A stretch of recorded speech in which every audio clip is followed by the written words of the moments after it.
कुल्फीचं नाव ऐकताच लहानांपासून मोठ्यांपर्यंत सगळ्यांना आवडते। आज आपण केशर बदाम कुल्फी पाहणार आहोत। त्यासाठी अर्धा कप इथे मी बदाम गरम पाण्यात भिजत ठेवलेले आहे। थोडेसे बदाम बाजूला काढलेले आहे, ते थोडेसे मोठे तुकडे करून घ्यायचे आहेत।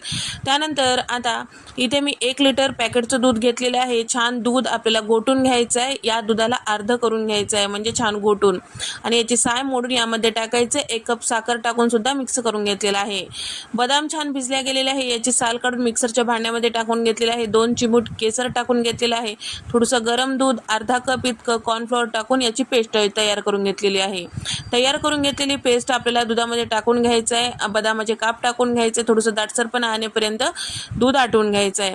थंड झाले की छान असं घोटून घ्यायचं आहे। त्यानंतर आपल्याला कुल्फीच्या साच्यामध्ये भरून यावरून फॉईल पेपर लावून कुल्फीची काडी लावून घ्यायचं आहे।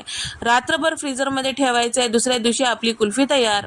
बाजारात मिळतो त्यापेक्षा दुप्पट चवीची